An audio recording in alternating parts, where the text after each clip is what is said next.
함께 기도하시겠습니다. 은혜와 사랑이 풍성하신 하나님 아버지 감사드립니다. 죄로 인해 영원한 지옥에 갈 수밖에 없었던 저희들을 불쌍히 여겨주시고 예수님 십자가 보혈로 저희의 모든 죄를 용서하여 주시고 하나님의 자녀 삼아주신 그 놀라운 사랑과 은혜에 감사드립니다. 또한 저희를 고아와 같이 버려두지 아니하시고 주님의 몸된 교회 가운데 지체 삼아주셔서 서로 사랑하며 주님의 말씀에 순종하고 하나님의 뜻과 영광 위에 살아갈 수 있는 신앙생활의 길을 허락해 주신 것도 감사드립니다. 주님께서 저희와 함께하고 계심을 저희가 믿으며 오늘도 함께 하나님의 말씀 앞에 나와서 하나님의 뜻을 알고 주님의 그 은혜를 저희가 묵상하고 하나님께서 베풀어 주신 그 사랑과 은혜에 힘입어서 보답하는 마음으로 주님을 신실하게 섬기기를 간절히 소원합니다. 도와주시고 저희가 더 주님께 기쁨을 드리는 삶을 살아갈 수 있도록 늘 함께 해 주시옵소서. 저희가 신앙생활 하면서 힘들고 어려운 것들이 참 많습니다.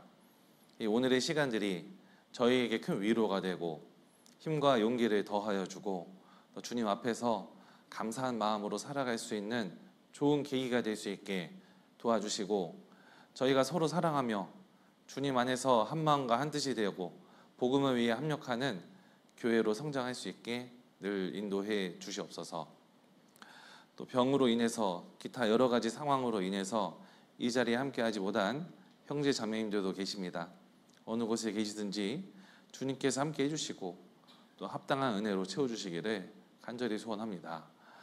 오늘의 모든 말씀 시작부터 끝까지 모두 주님께만 의지합니다.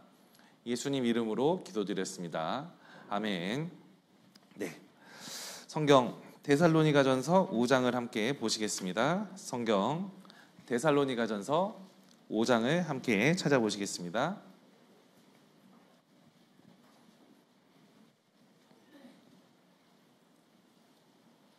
데살로니가전서 5장 1절부터 11절까지를 보겠습니다. 데살로니가전서 5장 1절부터 11절까지 제가 읽겠습니다. 형제들아, 때와 시기에 관하여는 너희에게 쓸 것이 없음은 주의 날이 밤에 도적같이 이를 줄을 너희 자신이 자세히 알미라. 저희가 평안하다 안전하다 할 그때에 잉태된 여자에게 해산 고통이 이른과 같이 멸망이 호련히 저희에게 이르리니 결단코 피하지 못하리라. 형제들아, 너희는 어두움에 있지 아니하며 그 날이 도적같이 너희에게 임하지 못하리니 너희는 다 빛의 아들이요 낮의 아들이라. 우리가 밤이나 어두움에 속하지 아니하나니 그러므로 우리는 다른 이들과 같이 자지 말고 오직 깨어 근신할지라. 자는 자들은 밤에 자고 취하는 자들은 밤에 취하되 우리는 낮에 속하였으니 근신하여 믿음과 사랑의 흉배를 붙이고 구원의 소망의 투구를 쓰자. 하나님이 우리를 세우심은 노하심에 이르게 하심이 아니요 오직 우리 주 예수 그리스도로 말미암아 구원을 얻게 하신 것이라. 예수께서 우리를 위하여 죽으사 우리로 하여금 깨든지 자든지 자기와 함께 살게 하려 하셨느니라. 그러므로 피차 고면하고 피차 덕을 세우기를 너희가 하는 것 같이 하라. 거기까지입니다. 데살로니가전서 5장 4절의 말씀은 함께 읽겠습니다. 형제들아, 너희는 어두움에 있지 아니하며 그 날이 도적같이 너희에게 임하지 못하리니. 반갑습니다. 오늘은 깨어있는 그리스도인의 신앙생활이란 제목으로 말씀을 나눠보도록 하겠습니다. 우리 시대에는 많은 부분들이 변화가 되고 있어서 그 어느 때보다도 예수님의 재림이 임박했다는 것을 알 수 있는 시대라고 할 수 있습니다. 그래서 과거에는 겪어본 적도 없었던 그러한 일들을 우리는 많이 겪고 있고 어느 때보다도 이 예수님의 재림이 가까웠기 때문에 깨어서 살아서 주님을 맞이한다는 그런 마음을 가지고 저희가 경각심을 가지고 신앙생활을 해야만 하는 그런 시대라고 할 수 있습니다. 사실 우리 시대에는 세 가지가 크게 변화가 되고 있어서 늘 그렇지만 이 역사가 과거에 있었던 일들이 되풀이가 되면서 앞선 분들의 그런 조언을 통해서 뭔가 배우고 우리가 생각을 해보고 또 실수를 되풀이하지 않으려고 하는 그런 부분들을 이렇게 느끼게 되는데, 시대가 너무 빠르게 변하다 보니 답습하지 못하고 내가 새로이 경험해야 하는 그런 것들도 이렇게 많이 있는 것 같습니다. 우리 시대에는 과학기술이 너무 많이 발달돼 가지고요, 과거에는 겪어본 적 없었던 그런 시대를 살고 있습니다. 전기를 잘 활용할 수 있게 되었고 또 컴퓨터와 인터넷 등이 발달이 되면서 사실은 영화나 만화에서만 볼 법했던 그런 세계를 실제 우리가 살고 있습니다. 과거에는 겪어본 적 없었던 일이고 우리 시대에는 최첨단 과학기술을 통해서 앞으로 이 인류가 어떻게 변화가 될까, 이 과학이 얼마나 더 발전할까, 그런 부분들을 참 가늠해 보기도 어려운 것 같습니다. 자, 그런데요, 이 과학기술도 발전이 되고 있는데 산업화가 발전됨에 따라서 지구가 망가지는 속도도 굉장히 빨라지고 있는 겁니다. 과거에는 생각해 본 적 없었던 환경오염, 그래서 이 지구가 망가지고 있고 또 그런 부분들을 우리가 겪어나가고 있다고 해볼 수가 있습니다. 오존층이 파괴가 되고 있죠. 지구 온난화가 가속화가 되어가고 있습니다. 그래서 전 세계적으로 이상 기후가 많이 생기고 있는데 좀 어떻습니까? 이 과학기술이 발전되는 속도가 환경 오염의 그 속도를 이겨내어서 이 과학기술이 이 지구상에 있는 그 환경 문제들을 잘 극복하고 해결해주는 그런 시대가 오면 참 좋겠죠. 사람들은 이 과학기술의 발전을 통해서 뭔가 환경의 그런 오염, 이 지구의 그런 문제들이 잘 극복이 되기를 바라는 그런 바람이 있는데 현실은 그렇지 않은 것 같습니다. 실제 과학기술의 발전보다 이 지구가 망가지고 있는 속도는 더 빠른 것 같아서 아무쪼록 이렇게 부담이 되고 또 걱정이 되는 그런 세계 속에서 우리가 살고 있는 것 같습니다. 과학기술도 발전이 되고 있고 그보다 빠른 속도로 환경이 더 오염되고 지구가 망가지고 있는데 그보다 더 빨리 발전되고 있는 게 있습니다. 사람의 죄악이 빠르게 발전되고 있는 거예요. 다른 어느 시대에는 겪어본 적 없었던 엄청난 죄들이 우리 시대에 많이 있습니다. 그래서 텔레비전 뉴스 같은 데도 보면 과거에는 큰 뉴스에 해당이 되는 그런 부분들이 지금은 뉴스거리도 나오지 않고 뭔가 이 세상에서는요, 상상할 수 없는 끔찍한 범죄들이 많이 나타나고 있거든요. 개인주의가 극심화되고 있습니다. 이사야 5장에 보면 개인주의가 극심화되었을 때 쾌락주의로 빠진다고 말씀하시는데 사람들은 쾌락을 좋아하게 되고 돈을 좋아하게 되고 죄악의 사슬에 매이게 된 겁니다. 절대적인 가치관, 절대적인 기준이 무너지게 되었습니다. 상대적이고 내가 보기에 좋으면 하고 그러한 시대가 되었기 때문에 지금 우리 시대는 사실 어느 때보다도 죄악이 극심한 그런 시대에 살고 있다고 좀 해도 무방하지 않습니다. 이 성경에 보면 노아 홍수 때에도 사람의 죄로 인한 하나님의 심판이 임했다고 말씀하셨죠. 그때 세상은 물의 넘침으로 세상을 심판을 하셨습니다. 이 세상에 죄가 가득 차게 되어서 쓰레기통에 쓰레기가 가득 차면 그 쓰레기통을 비워야 하지 않습니까? 그 당시에는 물로써 세상을 심판했습니다. 이제 하늘과 땅은 그 동일한 말씀으로 불사르기 위하여 간수하신 바 되었다 말씀하시는데 우리 시대에도 죄가 가득 찼습니다. 그래서 이 죄가 가득 차는 그 모습을 보면 곧 있으면 예수님께서 다시 오시겠구나, 그런 부분들을 더더욱 생각해 보게 됩니다. 죄에 대한 하나님의 심판 그리고 의인에 대한 하나님의 구원이 있다고 말씀하시고 예수님의 재림은 그 모든 것이 이루어지는 때다, 그렇게 정리를 해볼 수가 있습니다. 이 죄악이 발달됨에 따라서 우리는 예수님을 이제 살아서 맞이해야만 하겠다는 그런 경각심을 더 가지게 되고 깨어있는 상태에서 주님을 맞이할 수 있다면 얼마나 좋을까요? 그래서 언제 주님이 오실지 임박했지만 어느 때인지 알 수 없는 그때에 우리는 깨어있는 상태에서 주님을 맞이하면 좋겠다. 잠자거나 술 취한 상태에서 맞이하는 것이 아니라 깨어있는 상태에서 주님을 맞이하면 참 좋겠다, 그런 마음을 가지고 함께 신앙생활하면 좋겠습니다. 데살로니가 전서와 데살로니가 후서, 이 바울 사도는 데살로니가 교회에 편지를 보내었습니다. 이 데살로니가 지역은 이 마케도냐 지역에 있는 그 지역인데, 데살로니가 교회는 굉장히 모범적인 교회였습니다. 이 데살로니가 교회의 특징은 말씀을 받을 때 사람의 말이 아니라 하나님의 말씀으로 받아들였다고 데살로니가 전서 2장에 기록하고 있습니다. 그래서 사람의 이야기라고 생각할 수도 있잖아요. 그것이 아니라 하나님께서 말씀 전하는 사람을 통해 하나님께서 내려주시는 말씀이라고 받아들이는 교회가 데살로니가 교회였던 겁니다. 건강하죠. 영적으로 깨어있고 건강하고 힘이 있는 그런 교회가 되는 겁니다. 자, 그리고 데살로니가 전서 4장에 보면 형제 사랑에 관해서는 너희가 쓸 것이 없다. 친히 서로 사랑하는 그런 삶이 습관이 되어 있고 서로 아끼고 섬기고 돌아보는 그런 일이 너무나 잘 되어 있어서요, 형제 사랑, 성도를 사랑하는 그런 일들이 아주 잘 갖추어진 교회에 해당이 되는 것입니다.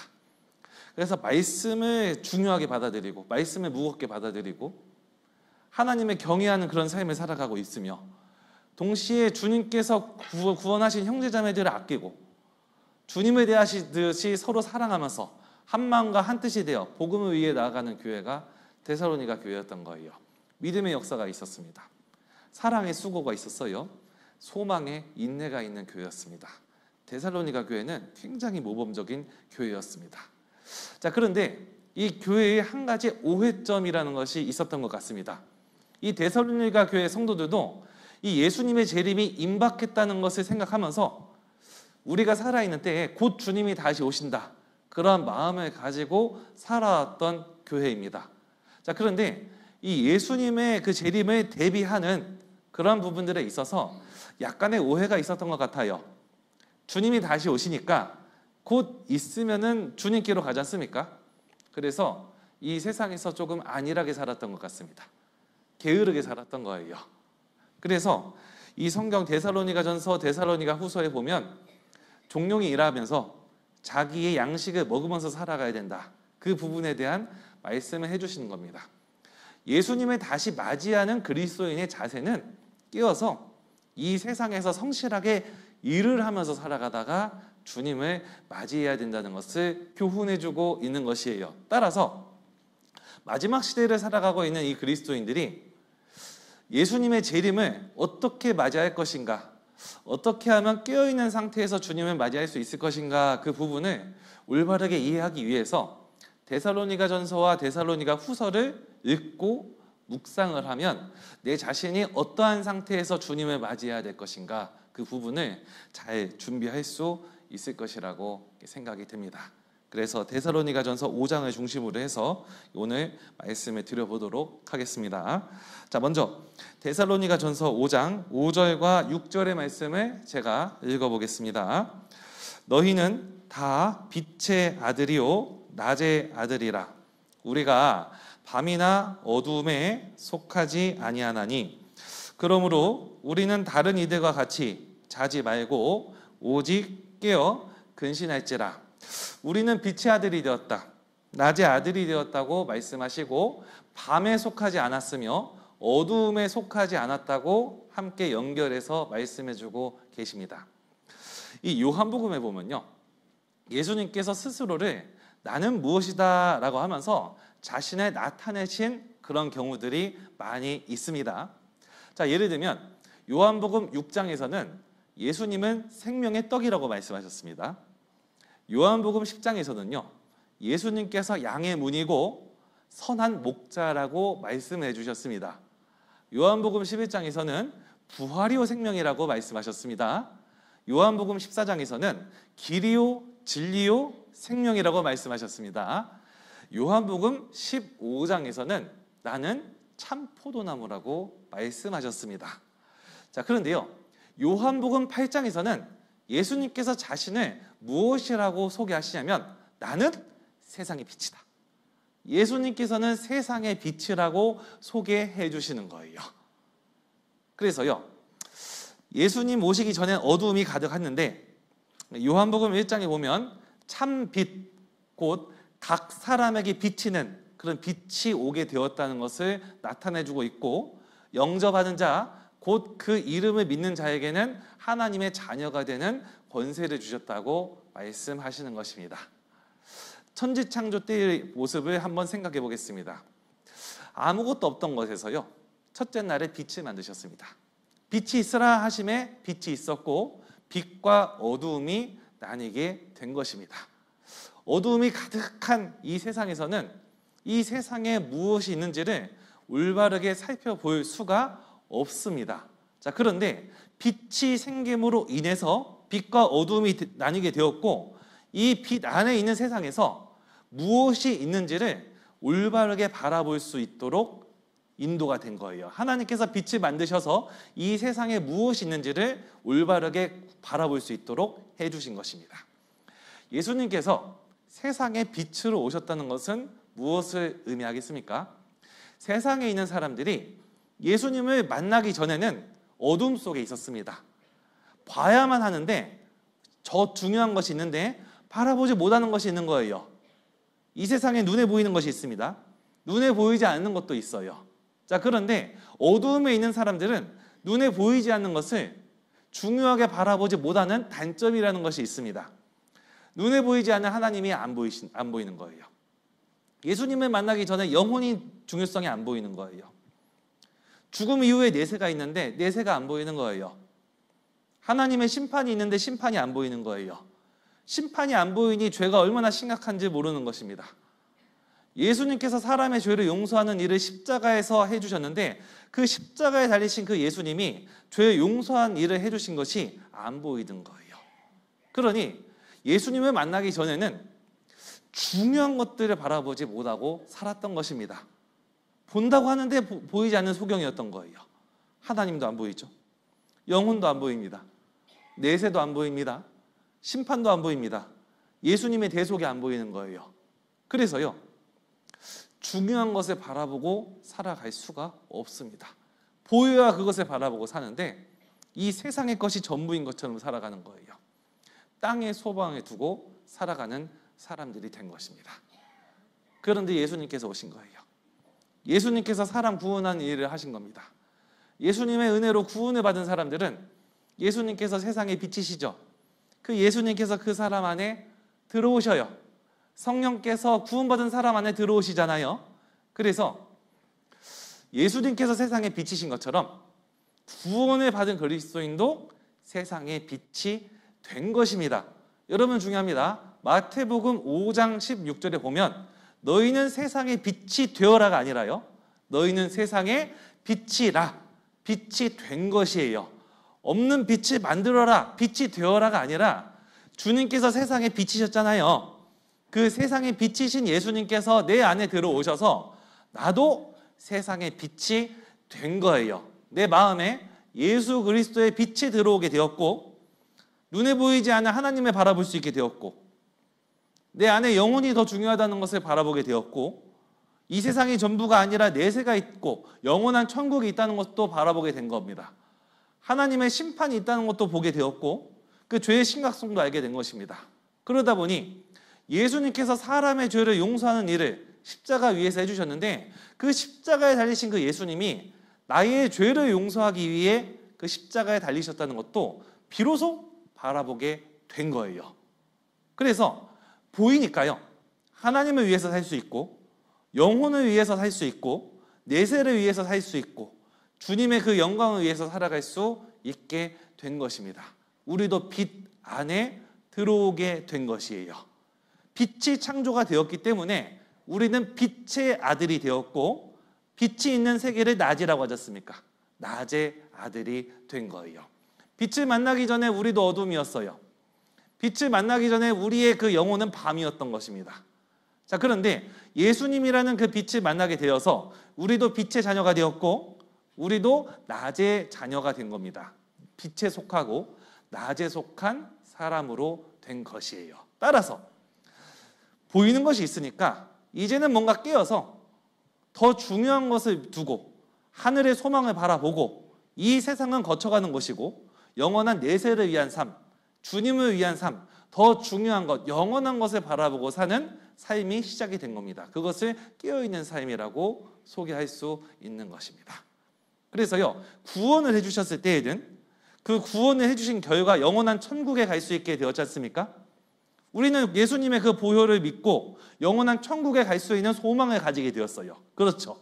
중요한 일입니다. 그러나 구원의 목적이 영원한 천국으로 가게 하는 것이 포함이 되어 있는데 그게 전부는 아니에요. 구원을 해주실 때요, 영원한 천국으로 갈 수 있게 되었죠. 그게 전부가 아니라 하나 더 있습니다. 그동안 죄인으로서 삶을 살았잖아요. 그동안 어두움 속에서 살았지 않습니까? 이제는 어두움의 일을 청산하고 땅의 것만 바라보고 살았던 그 삶을 청산하고 하늘을 바라보고 이제는 주님을 위해서 하나님을 닮아가고 또 주님의 자녀로서 빛의 자녀로서의 삶을 살아가다가 점점 주님을 닮아가면서 살아가다가 주님 다시 오실 때에 주님을 만나 영원한 천국으로 가는 것이 하나님께서 사람을 구원하신 목적에 해당이 되는 거예요. 이스라엘을 애굽에서 건져주셨어요. 가나안 땅으로 인도하시기 위함이에요. 가나안 땅으로 인도하시는 것이 전부가 아닙니다. 하나님께서 이스라엘 백성들과 함께 거하기를 원하셨어요. 거하려고 구원하셨다고 말씀을 하시는 겁니다. 우리도 구원을 하실 때 영원한 천국으로 인도하시는 것이 맞는데요, 이게 전부는 아니다. 이 세상에서 빛의 자녀로 삼아주신 거예요. 따라서 우리는 주님을 바라보고 올바른 신앙생활을 하다가 주님을 만나는 것이 필요한 겁니다. 사람들은 어때요? 사람들이 구원받을 때는 좀 더 좋은 것을 바라보고 좀 취하게 되죠. 지옥 가는 것을 원치 않아요. 좀 이렇게 죄를 용서받고 영원한 천국에 갔으면 좋겠어요. 그런 부분들을 더 크게 생각하면서 구원을 좀 받게 되죠. 그래서 우리는 천국 갈 수 있는 소망이라는 것이 생기게 된 겁니다. 자, 그런데 교회 안에서 신앙생활 하면서 주님의 마음을 점차적으로 더 배워가게 돼요. 주님의 마음을 배우면서 천국 가는 것도 중요한데 주님께서는 이 세상에서 주님 바라보고 신앙생활, 주님 섬기는 삶을 사는 것을 또한 중요하게 생각하고 계시는구나. 우리가 영원한 천국에 가는 것을 중요하게 생각하는 것처럼 주님께서는 천국 가는 것만큼이나 남은 생에 주님 섬기면서 살아가는 것도 중요하게 생각하시는구나. 그것을 생각해 보게 되는 것입니다. 따라서 구원을 받았다고 하는데 이 세상에서 나는 천국 갈 수 있게 됐으니까 그래도 천국 뒷자리 가면 됐지 뭐. 그래서 좀 이렇게 그러면서 좀 생각하면서 좀 안일하게 살아가게 되면 좀 세상 말로 먹튀가 되어서 좋은 것만 취하고 좀 이렇게 그런 거지 않습니까? 그것을 주님께서는 기뻐하지 않으신다는 겁니다. 빛의 자녀가 되었으니 빛의 자녀로서의 삶을 살아가야 되는 겁니다. 요한일서 1장도 한번 찾아보겠습니다. 데살로니가전서 5장 잠깐 접어두시고요. 또 찾겠습니다. 요한일서 1장을 함께 보시겠습니다. 요한일서 1장의 말씀을 보시겠습니다. 성경 요한일서 1장 5절의 말씀을 보시겠습니다. 제가 읽겠습니다. 우리가 저에게서 듣고 너희에게 전하는 소식이 이것이니 곧 하나님은 빛이시라. 그에게는 어두움이 조금도 없으시니라. 우리가 성경을 통해서 알 수 있게 된 것은 하나님께서 빛이라는 겁니다. 하나님께는 어두움이 조금도 없으신 분이세요. 자, 그런데 요한 1서의 기록 목적은 하나님과의 사귐, 하나님과의 교제를 다루고 있는데 빛 가운데 거하시는 주님이 계시기 때문에 우리가 하나님과 올바른 사귐이 맺어지기 위해서는 우리도 빛 안으로 들어와야 된다는 거예요. 예수님을 만나서 우리가 빛의 자녀가 되었죠. 그래서 우리는 하나님과의 사귐이 이루어질 수 있게 된 거예요. 자, 그리고 빛의 자녀가 되었기 때문에 하나님과의 지속적인 사귐을 이루기 위해서는 그 어두운 가운데서 빛이 보이면 사물들이 보이잖아요. 더러운 것들이 보이면 더러운 것들을 청소하는 일을 해야 하지 않습니까? 정리하는 작업을 좀 해야 돼요. 주님의 빛이 내 안에 들어오다 보니까 내 속에 죄악된 것들, 나의 삶 가운데서 잘못된 부분들이 좀 있습니다. 그런 부분들이 보여서 자연스럽게 구원을 받고 빛의 자녀가 된 사람들은 죄들을 정리하는 그런 삶을 살아가는 거예요. 죄악된 삶을 청산하고 잘못된 부분들은 돌이키고 회개하고 올바르게 바로잡는 과정을 거치게 되는 겁니다. 따라서 6절에 있는 말씀 보시겠습니다. 만일 우리가 하나님과 사귐이 있다 하고 어두운 가운데 행하면 무엇을 한다고요? 거짓말을 하고 진리를 행치 않는다는 거예요. 하나님과 사귐이 있다, 우리는 하나님과 친해요 라고 했는데 죄가 있어요. 그러면 이건 거짓말하는 거잖아요. 하나님과의 친밀한 사귐, 하나님과의 사귐이 지속되고 더 깊어지기 위해서는 구원해 주셨지 않습니까?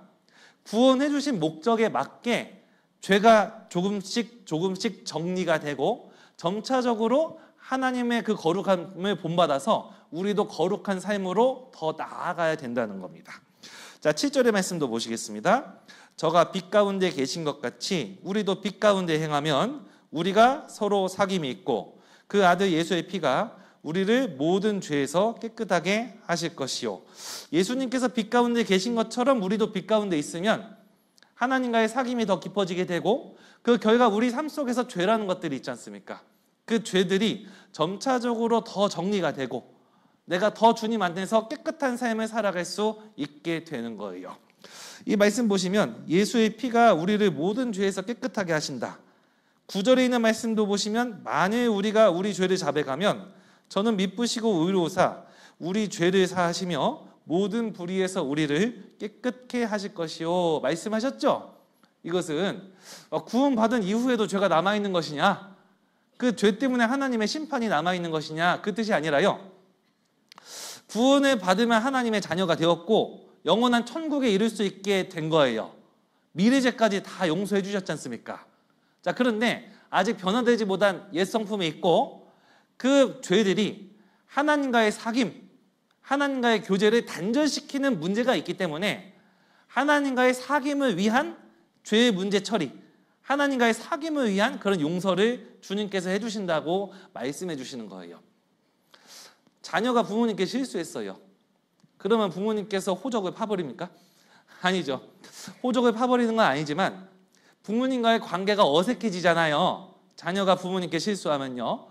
자녀가 부모님께 잘못했다고 하는 것은 법적인 문제를 해결해달라고 하는 것이 아니라 부모님과의 관계가 지금 서먹해졌고 문제가 생겼기 때문에 부모님과의 관계 회복을 위한 용서 구하는 것이 되는 거예요. 그렇죠? 그런 것처럼 자신의 그 구원받은 이후의 삶 속에서 죄라는 것들이 있는데 하나님께 자백을 하고 하나님께 용서를 받는다는 것은 하나님과의 관계적인 사귐 속에서 나타나는 문제들을 이야기하고 있는 것입니다.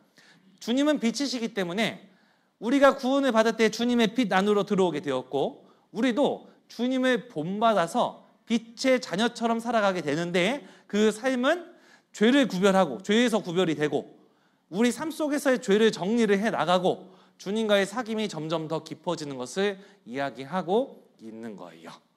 자, 그런데 그런 부분들에 있어서 안일하게 대처를 하게 되면 낮에는 깨어 있어야 되잖아요.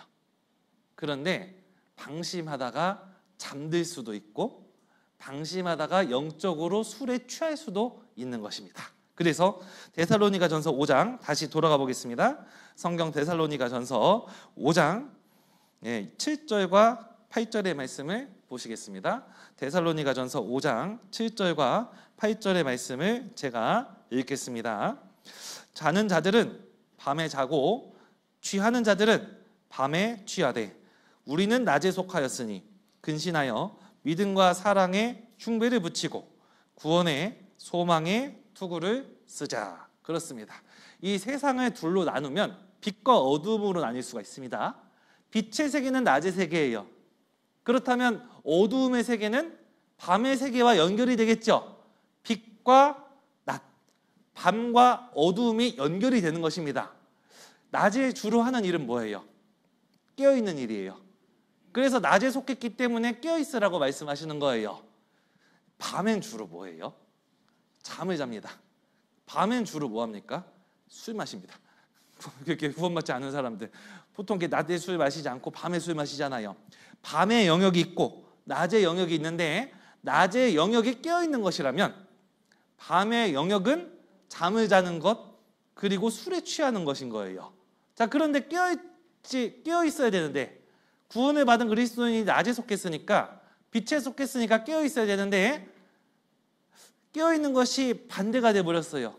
그것은 자는 것과 술 취하는 것이 연결이 되는 거예요.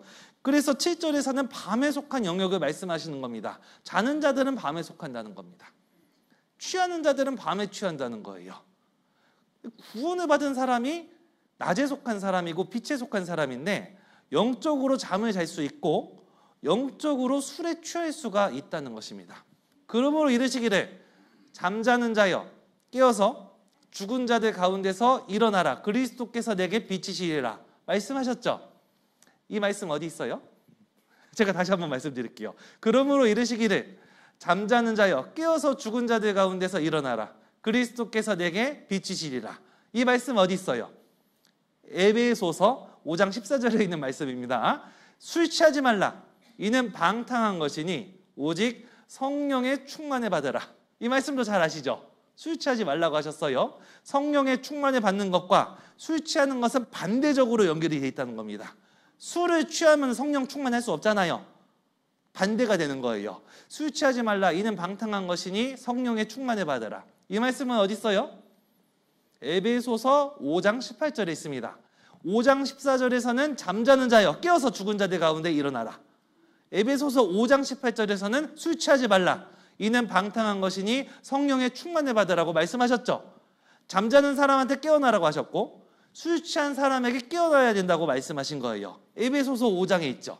에베소서 5장 핵심 말씀은 무엇입니까? 에베소서 5장 8절입니다. 함께 찾아보겠습니다. 에베소서 5장 8절의 말씀을 함께 보시겠습니다. 에베소서 5장 8절입니다.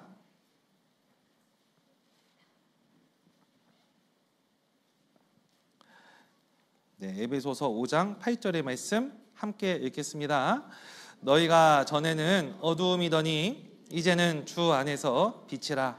빛의 자녀들처럼 행하라. 그렇죠. 전에는 어두움이었는데 어두움에 속했던 영역에서 이제는 빛의 영역으로 들어온 거예요. 이제는 주님 안에서 빛이 되었기 때문에 빛의 자녀들처럼 행하라는 거예요. 빛의 자녀처럼 행하는 것이 무엇이에요? 낮에 속했으니까 깨어 있어야 된다는 겁니다.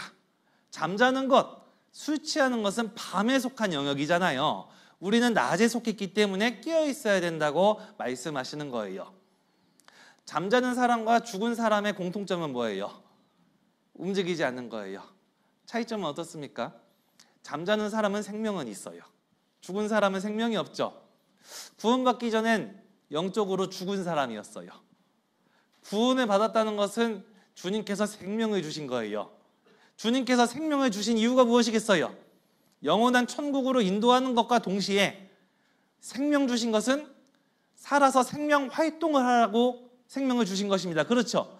생명을 주신 것이 잠자라고 생명을 주신 것은 아니잖아요. 그런데 구원을 주셨는데, 생명을 주셨는데 그리스도인이 잠잘 수도 있다는 거예요. 영적으로 생명 활동을 하라고 구원을 해주셨는데 구원받은 그리스도인이 생명 활동을 중단을 하면 영적으로 잠을 자는 것이니까 잠자는 자가 깨어서 죽은 자들 가운데서 일어나라고 하신 겁니다. 술 취하면 어떻게 됩니까? 판단력이 흐려집니다. 술 취하면 죄를 짓는 일에 있어서 담대해집니다. 그렇죠? 그래서 세상에서요, 강력 범죄의 절반 이상은 술과 관련이 있다고 하지 않습니까? 술 마신 사람이 죄 짓는 데 있어서 담대한 거예요. 판단력이 흐려지고요. 강력 범죄가 많이 나오게 됩니다. 그래서요, 구원을 받은 그리스도인이 영적으로 술 취할 수가 있는 거예요. 판단력이 흐려져서요, 죄 짓는 일에 있어서 담대해질 수도 있지 않습니까? 구원해 주신 것이 죄에서 구별되라고 구원해 주신 건데 놀랍게도 구원을 받았음에도 불구하고 죄 짓는 일에 있어서 담대해질 수 있는 거예요. 영적으로 술 취하게 되는 겁니다. 구원을 받았는데 방심하게 되면 자칫 잘못하면 영적으로 잠을 잘 수가 있고 영적으로 술에 취할 수가 있는 거예요. 그래서 잠에서 깨라고 말씀하셨고 술 취하는 것에서도 깨라고 말씀하신 겁니다. 깨라는 것은 밤에 속한 영역에서 깨라는 것이에요. 그렇죠? 잠에서도 깨야 되고 술 취하는 부분에 있어서도 깨어야만 한다는 것입니다. 노아 홍수 때의 죄가 너무 많았어요. 자, 그런데요, 그 창세기 4장에 보면 가인이 있고 아벨이 있었습니다. 이 가인이 제사를 드렸고 아벨이 제사를 드렸는데 하나님께서는 누구의 제사를 받아주셨어요?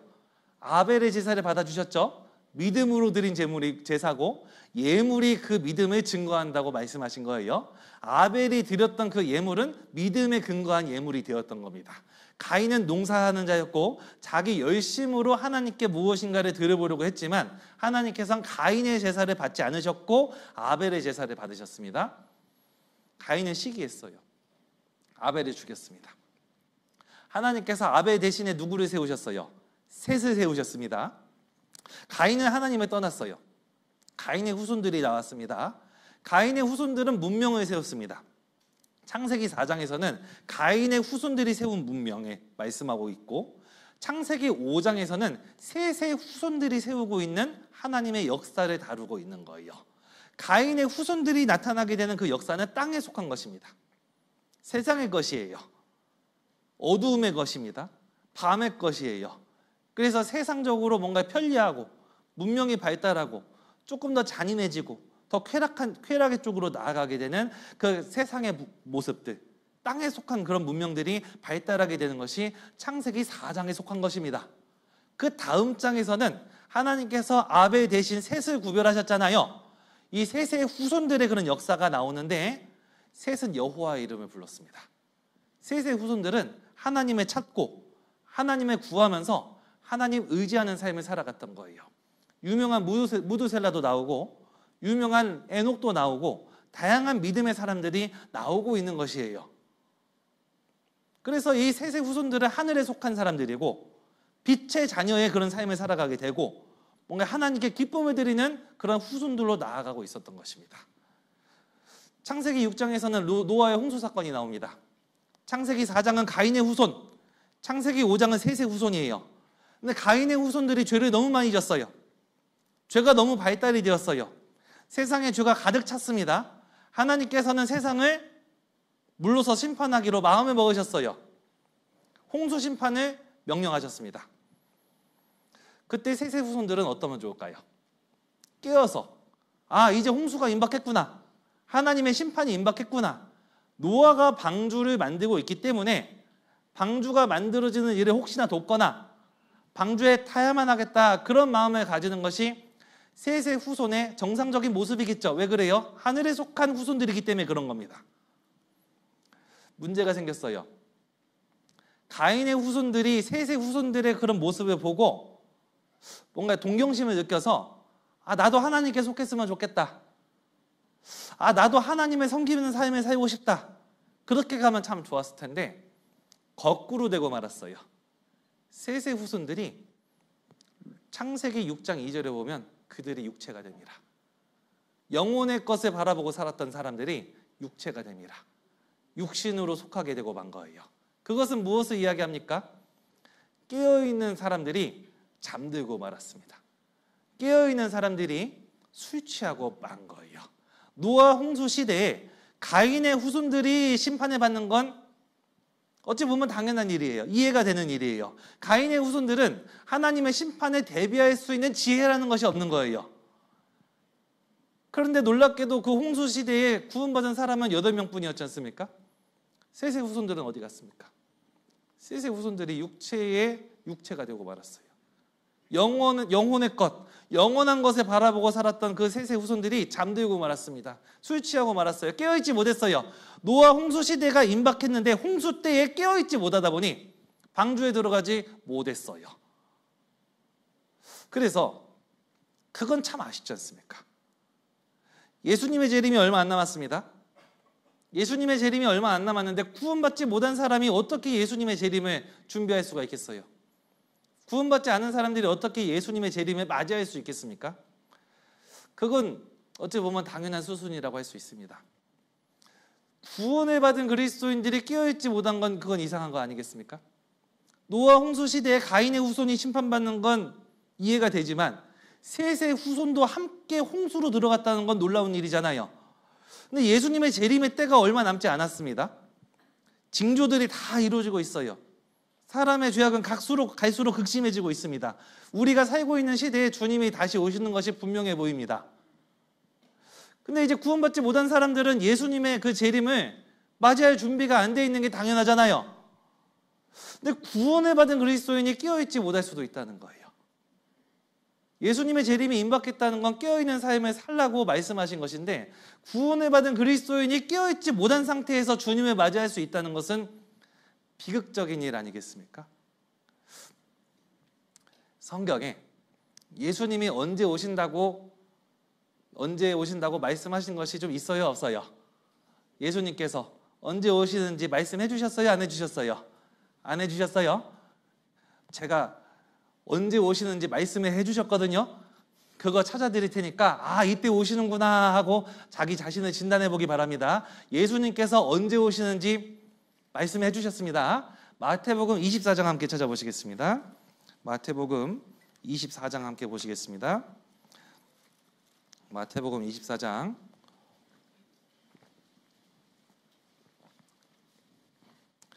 44절의 말씀을 보시겠습니다. 마태복음 24장 44절입니다.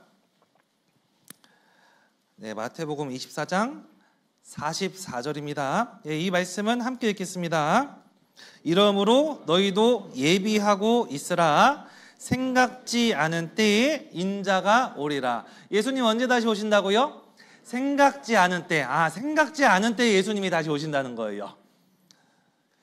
구원을 받지 못한 사람들은 생각지 않은 때에 예수님이 오시는 게 맞잖아요. 구원을 받은 그리스도인에게 이 말씀이 적용되지 않기를 바라는 거예요. 나에게 이 말씀이 적용되지 않기를 바라는 거예요. 나는 생각하고 있을 때 예수님을 맞이하면 좋겠잖아요. 예수님의 재림을 생각하고 있을 때요. 오늘이라도 주님이 오실 수도 있다는 생각을 가지고 있다가 주님을 맞이하면 참 좋지 않습니까? 이 생각지 않은 때가 구원받지 않은 사람에게 적용되기를 바라고, 우리는 생각하고 있을 때 주님을 맞이할 수 있으면 너무 좋겠는 거예요. 자, 그래서 데살로니가전서 5장 다시 한번 보시겠습니다.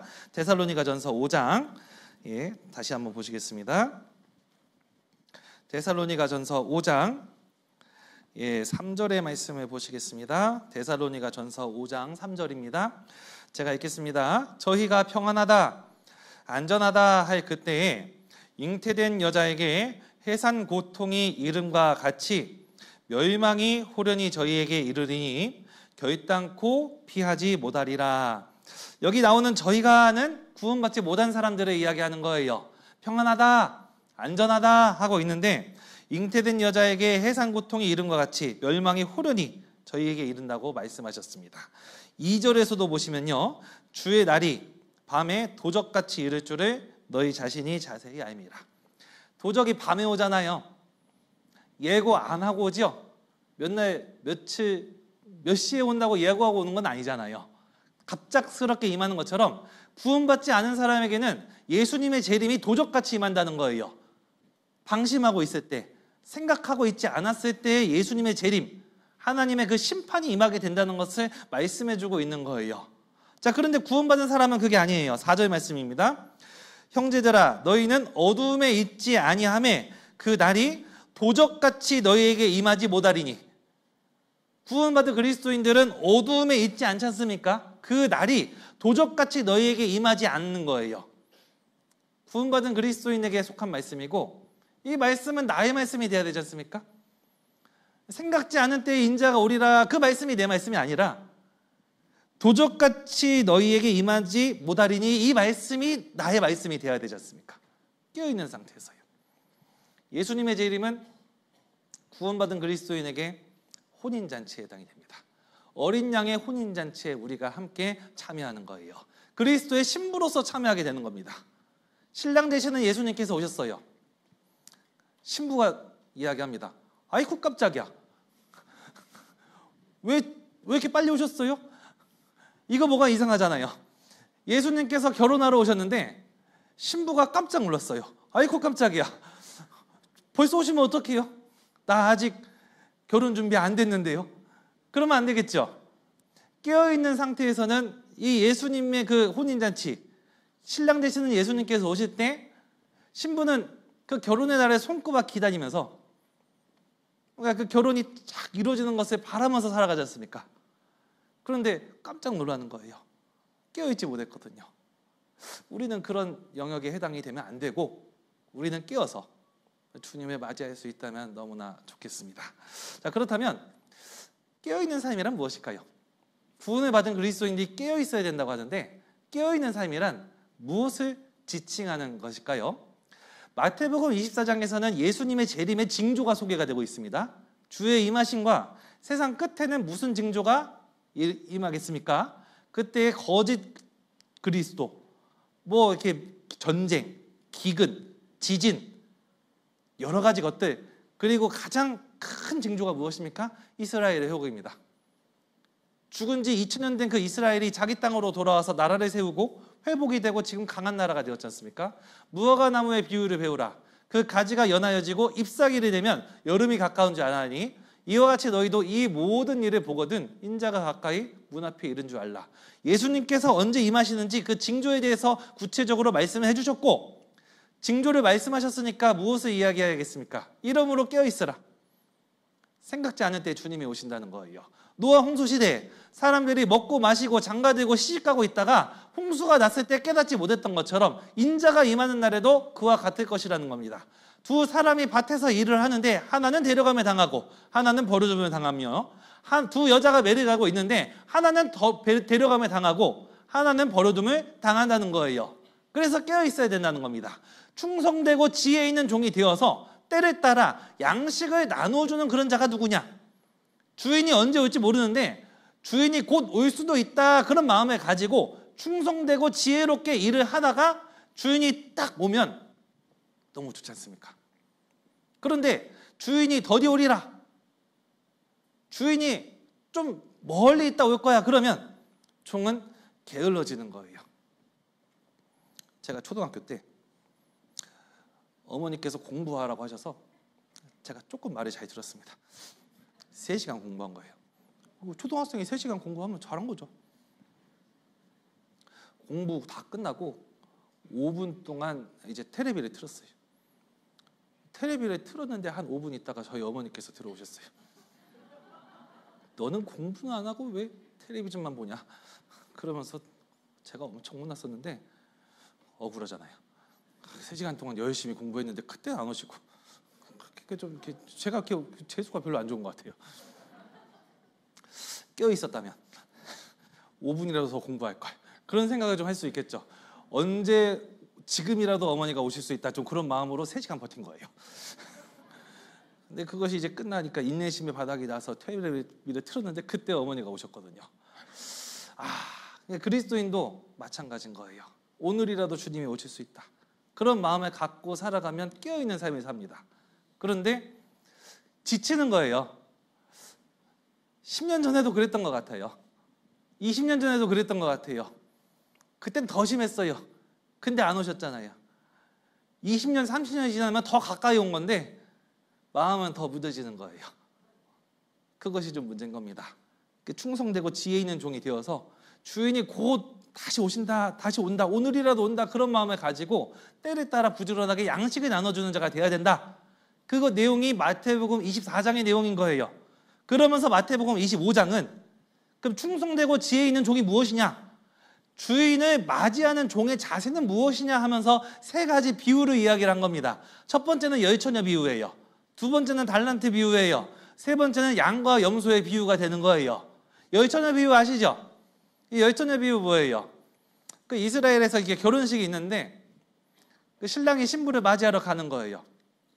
그때 이 처녀들이 축하를 해주는 겁니다. 신랑을 맞이할 준비하는 거예요. 축하해줘야 되거든요.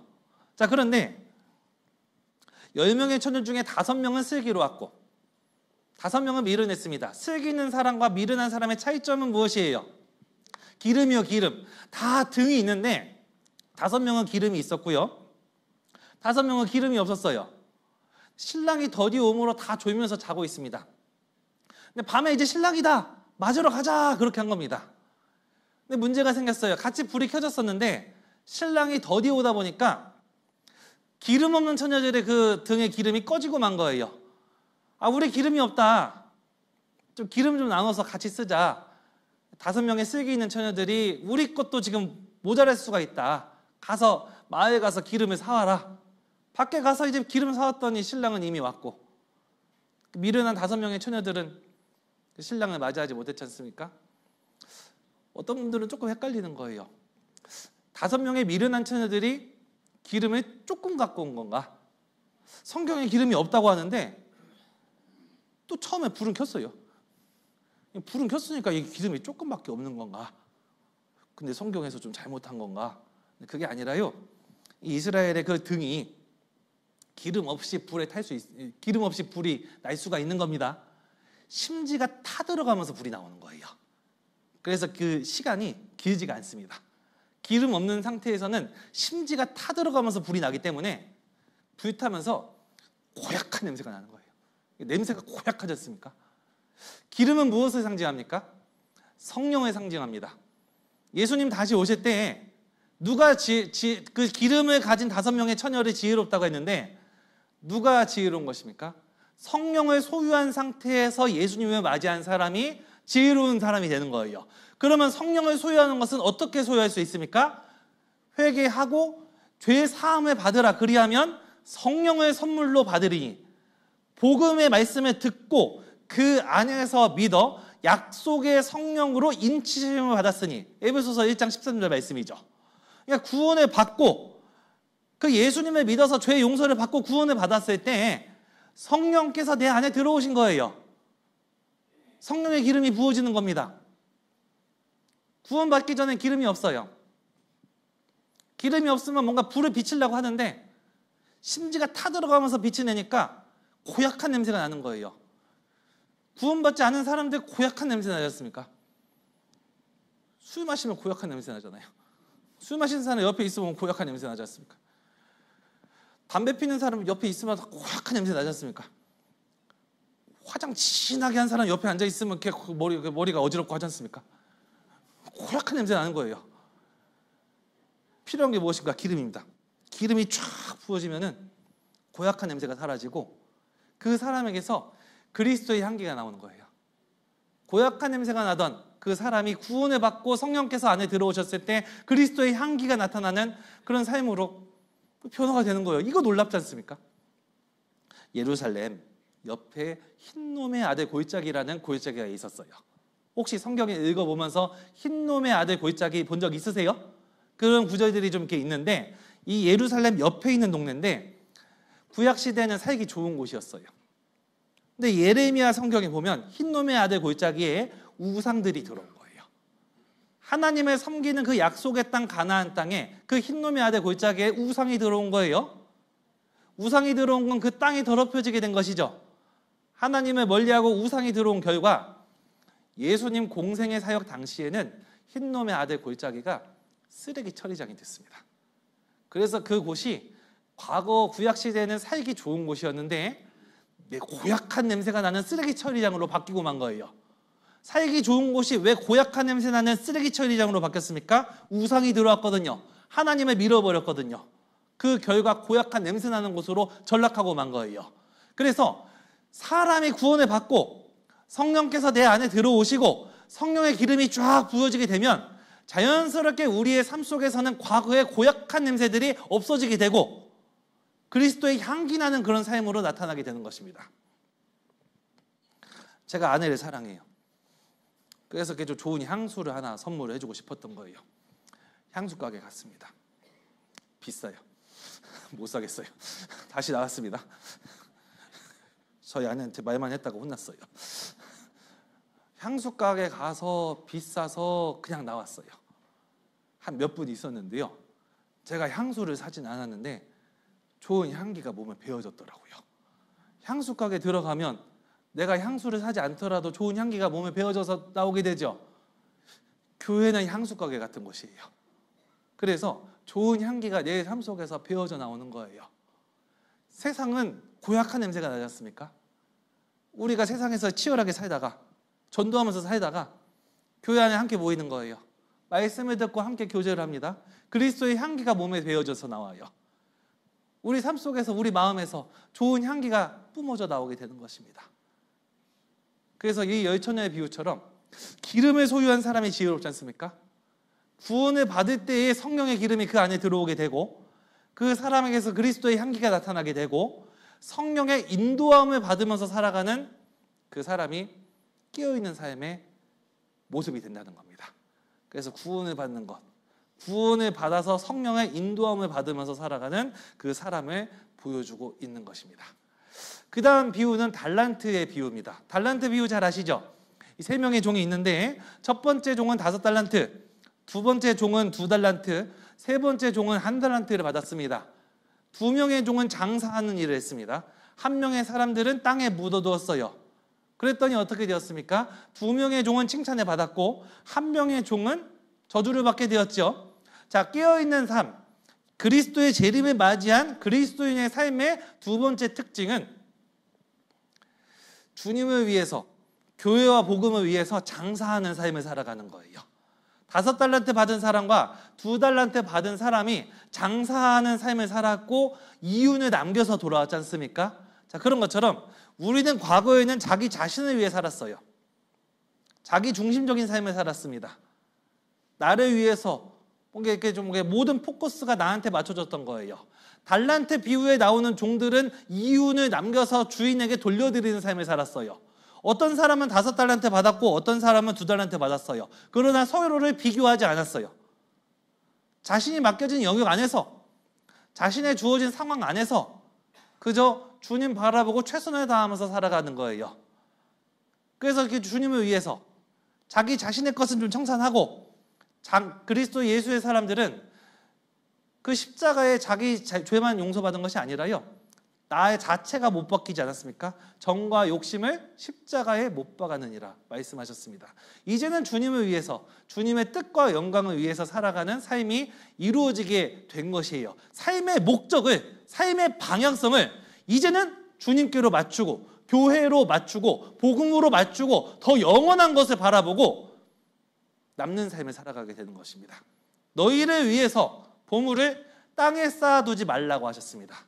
도적이 많기 때문에 그렇습니다. 영원하지 않기 때문에 그렇습니다. 너희를 위해서 보물을 하늘에 쌓아두라고 말씀하셨습니다. 영원히 남는 장사를 할 것을 말씀하신 겁니다.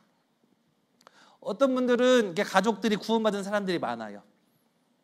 어떤 분들은 나 혼자 구원받았어요. 구원 많이 받은 가족들이 있으면 부럽잖아요. 구원 받은 가족들이 많으면 신앙생활 할 때 더 괜찮잖아요.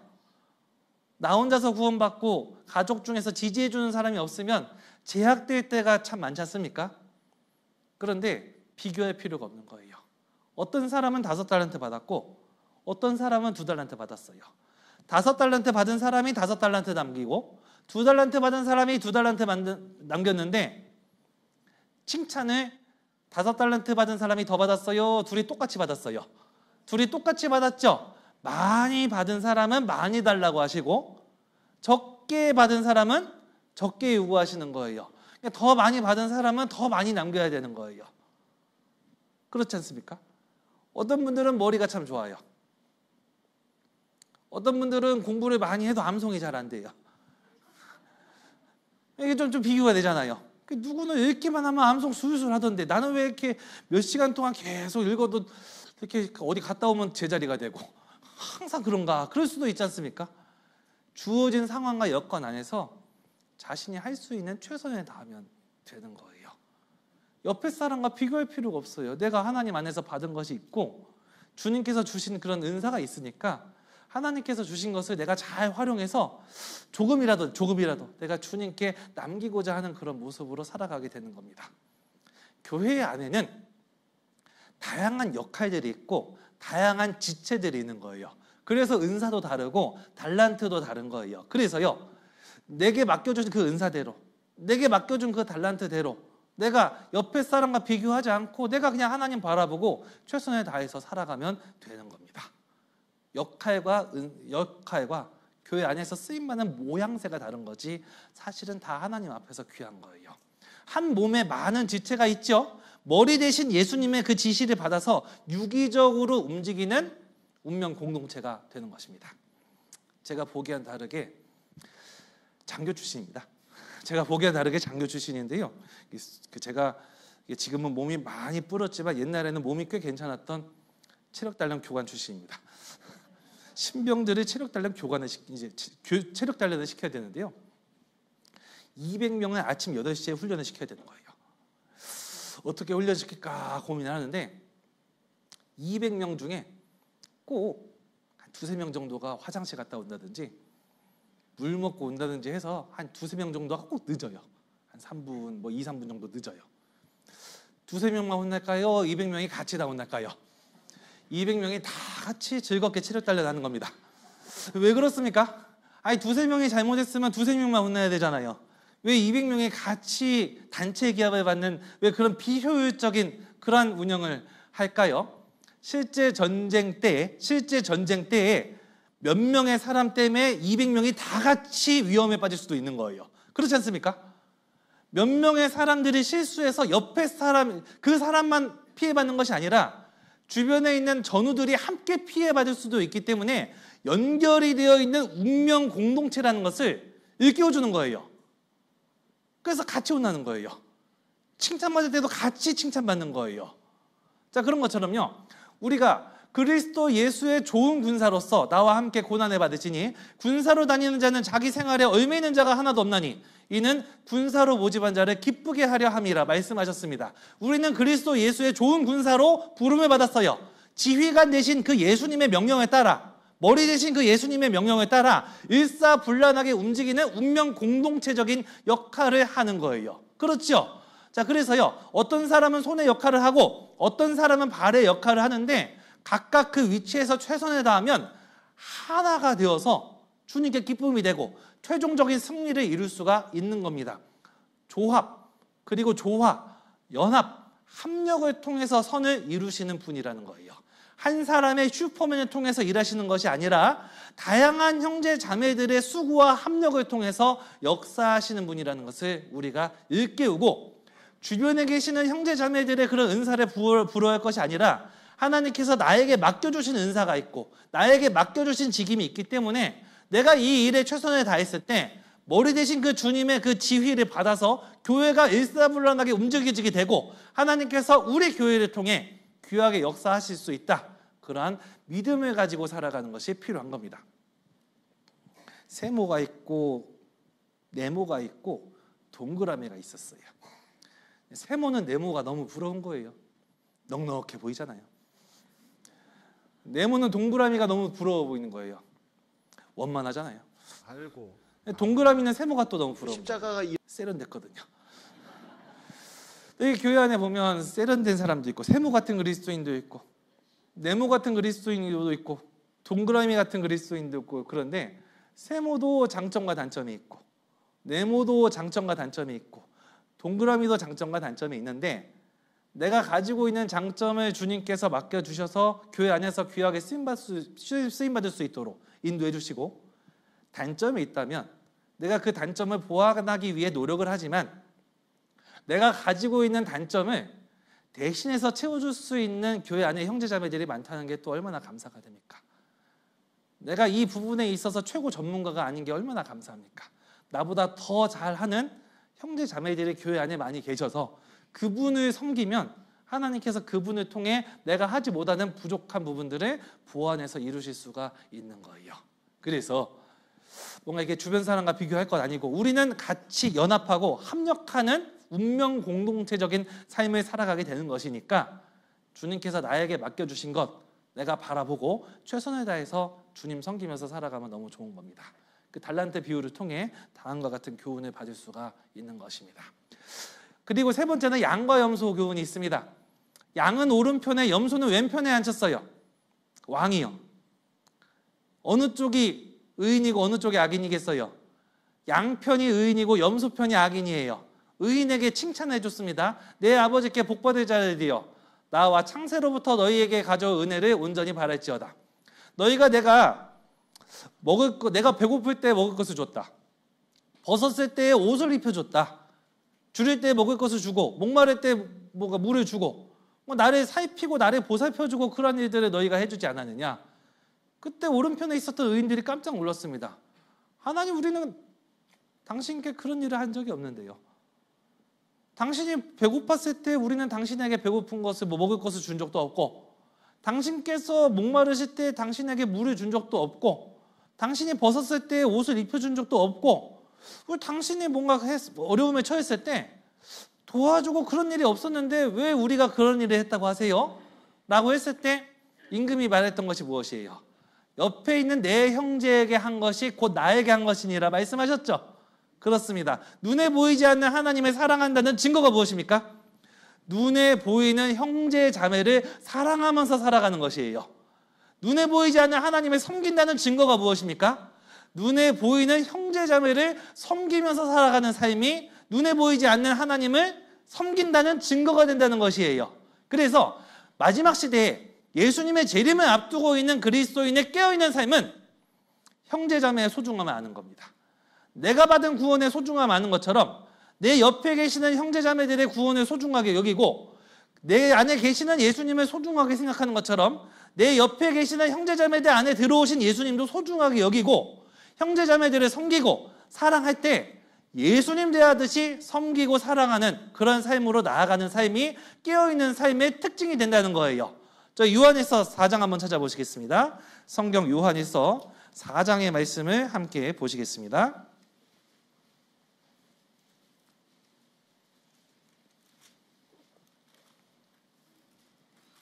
요한일서 4장 20절 말씀 보실까요? 요한일서 4장 20절 말씀입니다. 제가 읽어보겠습니다. 누구든지 하나님을 사랑하노라 하고 그 형제를 미워하면 이는 거짓말하는 자니 보는 바 그 형제를 사랑치 아니하는 자가 보지 못하는 바 하나님을 사랑할 수가 없느니라. 21절 말씀 함께 읽겠습니다. 우리가 이 계명을 주께 받았나니 하나님을 사랑하는 자는 또한 그 형제를 사랑할지니라. 하나님을 사랑한다고 했는데 형제 자매들을 미워해요. 그러면 하나님을 사랑한다고 한 말이 거짓말이 된다는 것이에요. 왜 그래요? 있을 수 없는 일이라는 것이죠. 하나님을 사랑하면 자연스럽게 눈에 보이는 형제 자매들 안에 주님이 계시잖아요. 형제 자매들을 진심으로 대하고 사랑하게 된다는 것이에요. 우리는 상황과 환경이 다른 속에서 자라오다가 배경이 달라요. 예수님의 피로 말미암아 구원을 받고 주님 안에서 하나가 된 것입니다. 성격이 다르고 환경이 다르고 배경이 달라서요. 다른 부분들을 가지고 맞춰보려고 하면 맞아떨어지지가 않는 거예요.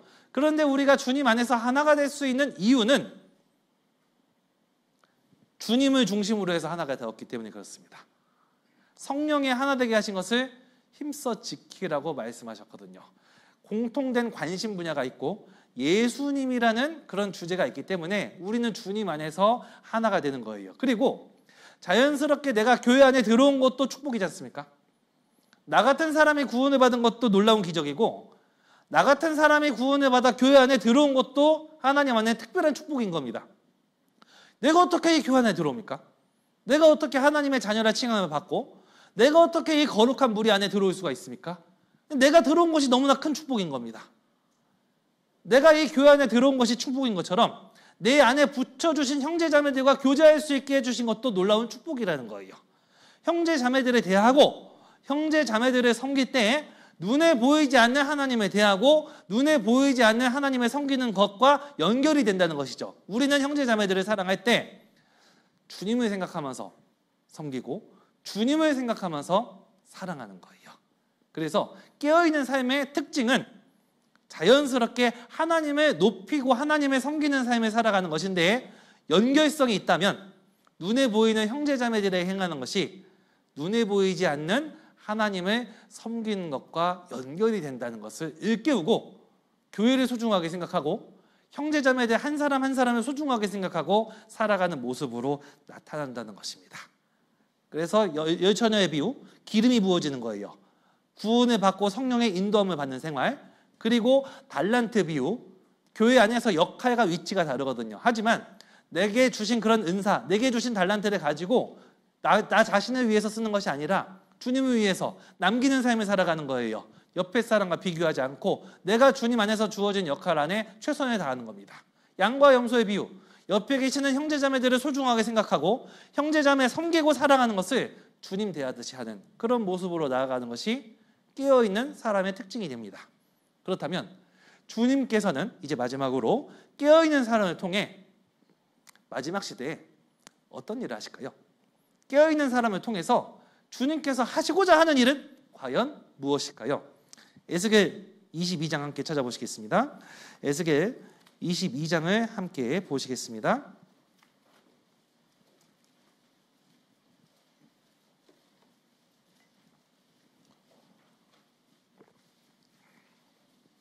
에스겔 22장 30절과 31절의 말씀을 보시겠습니다. 에스겔 22장 30절과 31절의 말씀을 보시겠습니다. 네, 제가 읽어보겠습니다. 자, 이 땅을 위하여 성을 쌓으며 성 무너진 데를 막아서서 나로 멸하지 못하게 할 사람을 내가 그 가운데서 찾다가 얻지 못한 고로 내가 내 분으로 그 위에 쏟으며 내 진노의 불로 멸하여 내 그 행위도로 그 머리에 보응하였느니라. 나 주 여호와의 말이니라. 거기까지입니다. 이 말씀을 좀 설명드리면 예루살렘 성이 죄가 가득하게 되었습니다. 하나님께서는 예루살렘 성을 심판하기로 작정을 하신 거예요. 바벨론을 통해서 성을 멸하기로 작정을 하신 것입니다. 자, 그런데 심판이 작정되면 하나님 편에 속한 그런 의인들이 이 심판에 막아서게 하는 좀 그런 역할들을 하면 참 좋잖아요. 그래서 구원을 받은 사람들이 더 많아지고 하나님께 속한 사람들이 더 많아지게 되면 하나님께서 뜻을 돌이키셔서 심판을 안 하신다든지 심판을 지연시킬 수도 있는 거 아니겠습니까? 지금 이 죄 때문에 이 예루살렘에 심판이 주어지게 되었으니 이 사람들이 회개를 하고 하나님께로 돌아오고 뭔가 이 구원의 역사가 나타나게 되면 이 성에서 아직 할 일이 있기 때문에 심판을 지연시키거나 혹은 그 심판을 좀 이렇게 돌이키는 그런 일을 할 수가 있을 텐데 하나님께서 심판을 작정하셨지만 이 심판에 멸하지 못하게 할 사람을 찾았는데 찾지 못했다는 겁니다. 깨어있는 사람들은 개인의 심판에 막아서는 일을 하고요, 이 세상의 심판을 일종의 지연시키는 일을 한다. 그렇게 생각해 볼 수가 있겠습니다. 구원받지 못한 사람들은 하나님의 심판이 작정된 사람들이에요. 구원받지 않은 사람들은 그 죄로 인해서 하나님 앞에 심판이 예정이 되어 있습니다. 돌이키지 않고 있어요. 이대로 나아가다가는 하나님의 심판을 받고 영원한 지옥으로 가게 됩니다. 깨어있는 사람들은 그 심판을 막아서는 역할을 하는 거예요. 성이 멸망을 앞두고 있으면 성을 막아설 수 있는 그런 사람이 좀 필요하잖아요. 그런 것처럼요, 각 개인은 일종의 성과 같아서 지금 하나님 앞에 심판을 받고 멸망할 위기에 놓여 있는 성과 같습니다. 그 사람들을 막아서게, 그 사람들의 심판, 그 사람들의 멸망을 막아서게 하는 일을 깨어있는 사람들이 하는 겁니다. 구원을 받은 그리스도인들이 다음과 같은 일을 하는 겁니다. 자, 그리고요, 이 예수님께서 이 세상에 오신다는 것은 구원받은 사람들을 건지시고 악인들을 심판하는 거예요. 이 세상에서 더 이상 구원의 역사가 이제 더 이상 할 것이 없으셔서 이제는 하나님께서 작정한 그 기한을 끝내시고 악인들을 향한 하나님의 심판을 내리시는 겁니다. 자, 그런데 구원을 받아야 될 사람들이 아직 많이 있어요. 지금 현재 구원을 받아야 될 사람들이 아직 많이 있기 때문에 주님께서 아직 오지 않고 오래 참고 기다리시는 거 아니겠습니까?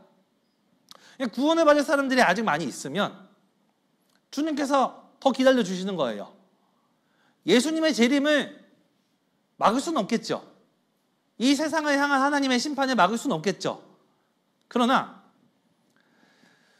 깨어있는 사람들이, 구원을 받은 그리스도인들이 조금 더 열심히 살면, 구원을 받은 그리스도인들이 조금 더 주님께 기쁨을 드리면서 잃어진 영혼들을 전도하면서 이 사람도 구원을 받아야 됩니다. 구원을 받을 사람들을 한 사람 한 사람씩 더 찾아 나선다면 아직 구원 받아야 될 사람들이 세상에 있는데, 그럼 예수님의 재림은 일종의 조금 지연이 될 수가 있는 거예요. 그래서 깨어있는 사람들은 각 개인을 향한 하나님의 심판과 멸망을 막아서는 그런 일을 하고, 또한 이 예수님의 재림을 일종의 지연시키는 그런 일도 함께 하고 있다. 그렇게 생각해 볼 수가 있는데, 에스겔이 살던 당시에는 깨어있는 사람이 없었어요. 심판을 막아서고 그 멸망을 막아서게 하는 그런 사람을 주님께서 부지런히 한번 찾아보셨는데 없었어요. 그래서 멸망을 피할 수가 없었습니다. 우리 시대에는 구원을 받은 그리스도인들이 우리가 조금 더 깨어있으면, 우리가 조금 더 이렇게 마음을 붙잡으면 한 사람 한 사람 더 건질 수가 있는 거예요. 그리고 주님께서 이 교회를 통해서 이 세상에서 아직 할 일이 더 있으시면, 지금도 이미 오래 참고 계시지만 조금 더 오래 참을 수 있지 않습니까? 그 예수님의 재림을 일종의 지연시키는 일도 우리가 할 수가 있다는 겁니다. 소돔과 고모라가 멸망할 때 아브라함은 깨어있는 사람이었습니다. 그래서 기도를 하는 사람이었던 거예요. 의인 10명이 있어도 이 소돔 성을 멸망시킬 겁니까? 하나님, 이 의인 10명이라도 있으면 이 소돔 성을 이렇게 심판과 멸망을 피하게 해주십시오. 아브라함은 깨어 있었으니까요. 그 멸망을 피하게 해달라는 기도를 간절하게 하는 사람이었던 거예요. 이스라엘 사람들이 금송아지 우상숭배를 했습니다. 아론이 중심이 되어서 출애굽한 이스라엘 사람들이 함께 금송아지 앞에서 춤추고 뛰노는 거예요. 하나님께서 이스라엘을 멸하려고 하셨습니다. 모세를 통해서 새로이 시작하려고 하셨습니다. 그런데 모세는 깨어 있었어요. 모세는 하나님께 기도를 했습니다. 이스라엘 사람들을 위해 기도를 하고 이스라엘 사람들을 위해 탄원하는 일을 하였던 거예요. 사무엘은 이스라엘 사람들을 위해서 기도하기를 쉬는 죄를 범치 않았습니다. 사무엘은 부지런하게 그 이스라엘을 위해서 기도하는 사람이었고 이스라엘 사람들을 위해서 탄원하는 사람이었습니다. 예레미야는 그 당시에 의인이 한 명이 없었습니다. 예루살렘에 의인이 한 명이라도 있었으면 성을 이렇게 멸하지 않겠다고 말씀하셨는데 한 사람의 의인이 없었던 그런 시대에 부지런하게 사역을 하는 깨어있는 사람이었던 것입니다. 깨어있는 사람들은 하나님께 탄원하는 역할을 합니다. 아브라함은 소돔 성을 탄원하는 역할을 했고 모세는 이스라엘 사람들을 위해 탄원하는 역할을 했고 사무엘은 이스라엘 사람들을 위해 탄원하는 역할을 했고 예레미야는 예루살렘을 위해 탄원하는 역할을 하였던 거예요. 그런 것처럼 이 세상에서 할 일을 하나님께서 맡겨주시는데 멸망에 처한 사람들 한 사람 한 사람을 조금이라도 더 건질 수 있게 멸망을 막아서게 하는 그런 일을 구원받은 그리스도인들이 하고 있다는 것입니다. 자, 마지막으로 이사야 63장 한번 보시겠습니다. 이사야 63장의 말씀을 함께 보시겠습니다. 이사야 63장 15절의 말씀을 보시겠습니다. 이사야 63장 15절의 말씀입니다.